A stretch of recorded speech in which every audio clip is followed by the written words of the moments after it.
Kebakaran melanda pemukiman padat penduduk di Kota Makassar, Sulawesi Selatan pada dini hari tadi. Api yang cepat membesar membuat warga panik dan berusaha menyelamatkan harta bendanya. Belum diketahui penyebab kebakaran ini, namun kebakaran diduga berasal dari rumah yang ditinggal pergi penghuninya. Petugas pemadam kebakaran pun berhasil memadamkan api usai menerjunkan puluhan unit pemadam kebakaran ke lokasi. Beruntung tidak ada korban jiwa dalam kebakaran tersebut, namun kerugian ditaksir mencapai ratusan juta rupiah. Guna mengetahui penyebab pasti kebakaran, petugas kepolisian Kota Makassar tengah mendalami kebakaran itu.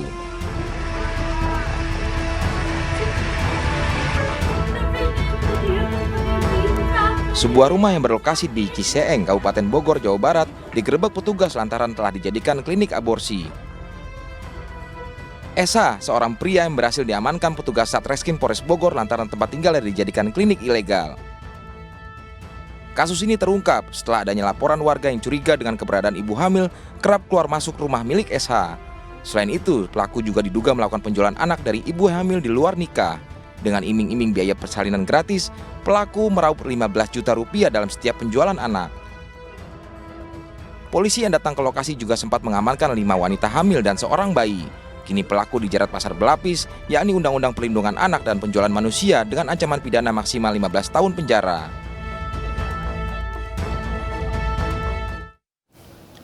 Pemirsa, Ketua Komnas HAM mendatangi langsung kediaman Gubernur Papua Lukas NMB di Jayapura. Pertemuan antara Komnas HAM dengan Lukas NMB dan kuasa hukumnya berlangsung tertutup.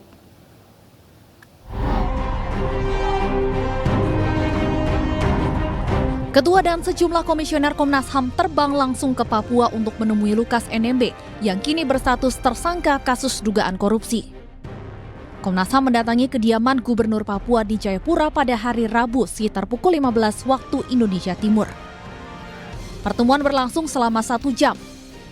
Ketua Komnas HAM Ahmad Taufan Damanik menyatakan Komnas HAM tidak akan mencampuri proses hukum terhadap Lukas NMB. Namun pihaknya ingin memastikan hak-hak Gubernur Papua tersebut terpenuhi. Sementara itu, kuasa hukum Lukas NMB menegaskan kliennya punya hak untuk memilih pelayanan kesehatan yang diinginkannya, baik di dalam maupun luar negeri. Ya, kalau masalah hukumnya tentu Komnas tidak boleh mencampuri ya, karena itu ranah dari KPK. Tapi tentu kami akan membicarakan kepada para pihak di Jakarta mengenai masalah kesehatan Pak Gubernur untuk mencarikan solusinya lah yang terbaik, yang paling manusiawi untuk beliau. Hak-hak Pak Lukas untuk mendapatkan pelayanan kesehatan itu tidak boleh terhenti. Karena dia punya hak sebagai gubernur, termasuk memilih dokter mana yang dia mau. Apakah di Jakarta kah, di Papua kah, atau di Singapura. Itu hak dia. Sementara itu, warga pendukung Lukas NMB terus berjaga di luar rumah gubernur hingga malam hari. Lukas NMB telah ditetapkan sebagai tersangka dugaan gratifikasi oleh KPK sejak 5 September 2022 lalu. Dari Jayapura, Papua, Omega Batkorumbawa dan Chandri Andrew, iNews melaporkan. Jawab tantangan KPK, buktikan sumber kekayaan. Pengacara Gubernur Papua Lukas NMB mengklaim NMB punya tambang emas di Papua. Namun klaim itu dibantah sejumlah tokoh dan masyarakat di Tolikara, Papua.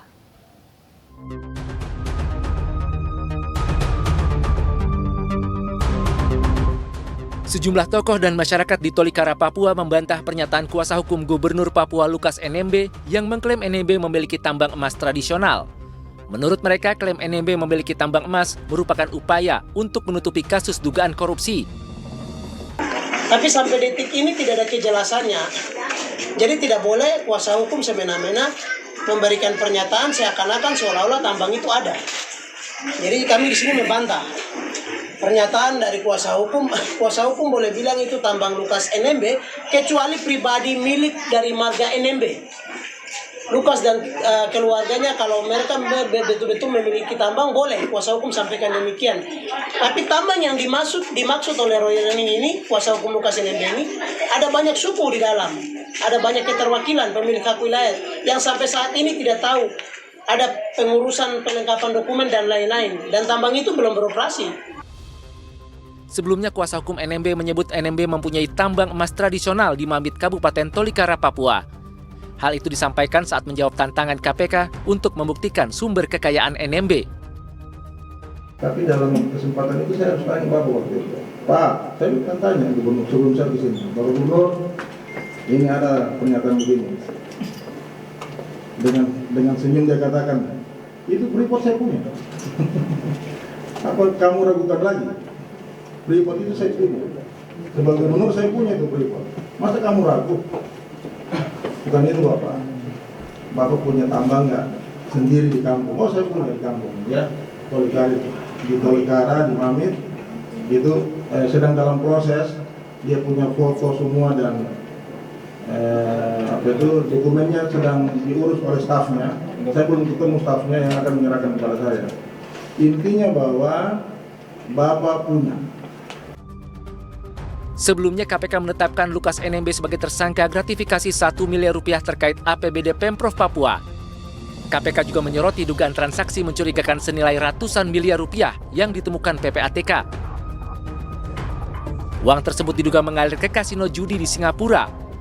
KPK pun berjanji akan menghentikan penyidikan kasus ini jika NMB bisa membuktikan sumber uang tersebut. Menanggapi hal ini, Presiden Joko Widodo pun angkat bicara.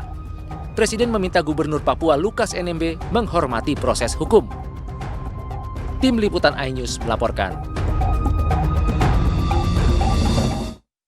Dan kita langsung menuju ke sekitar rumah Lukas NMB di Jayapura, Papua untuk mengetahui terkait isu adanya tambang emas di sana bersama rekan kami, Omega Batrokumbawa. Selamat sore waktu Jakarta, Omega. Apakah betul ada informasi terkait kepemilikan tambang emas Lukas NMB di sana?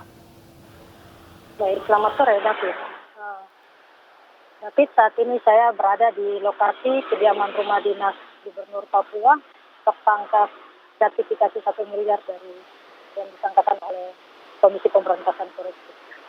David, mengenai apa yang dikatakan kuasa hukum dari Gubernur Papua Lukas NMB yang mengatakan bahwa Gubernur Papua mempunyai tambang emas di rumah pribadinya atau di mana tempat yang dia dilahirkan di Tolikara, yakni Kampung Mamit dari Distrik Kendu, Kabupaten Tolikara, Papua. Namun informasi yang kami peroleh hingga saat ini memulai dari Gubernur Papua menjabat dari Wakil Bupati hingga Bupati Puncak Jaya dan Gubernur 2 periode ini publik di Papua tidak pernah mengetahui adanya tambang emas yang dimiliki oleh Lukas NMB. Ya, Omega, lalu bagaimana kondisi di sekitar kediaman Lukas NMB? Apakah para pendukung masih berkumpul dan berjaga di sana hingga saat ini? Hingga saat ini mulai ditetapkannya Gubernur Papua sebagai tersangka gratifikasi 1 miliar, masa pendukung dari Gubernur Papua Lukas NMB sampai saat ini masih membentengi kediaman pribadinya yang berada di Koya dengan menggunakan senjata tradisional, panah maupun parang. Artinya pendukung Lukas NMB masih berjaga di sekitar rumah Lukas NMB. Terima kasih Omega atas laporan Anda langsung dari Jayapura, Papua. Selamat bertugas kembali. Pemirsa, kita ke informasi lain. Panglima TNI Jenderal Andika Perkasa mendadak merevisi aturan dalam penerimaan calon taruna-taruni TNI 2022. Sejumlah syarat diubah, diantaranya batas tinggi badan.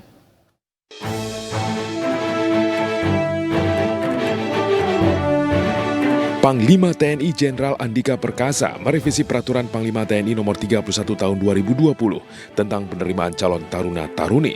Keputusan merevisi aturan tersebut dilakukan untuk mengakomodasi kondisi umum remaja Indonesia. Perubahan tersebut salah satunya mencakup aturan batas atau syarat tinggi badan. Sebelumnya batas tinggi badan calon taruna putra adalah 163 cm dan 157 cm untuk calon taruna putri. Setelah direvisi, syarat tinggi badan diturunkan menjadi 160 cm untuk calon taruna putra dan 155 cm untuk calon taruna putri.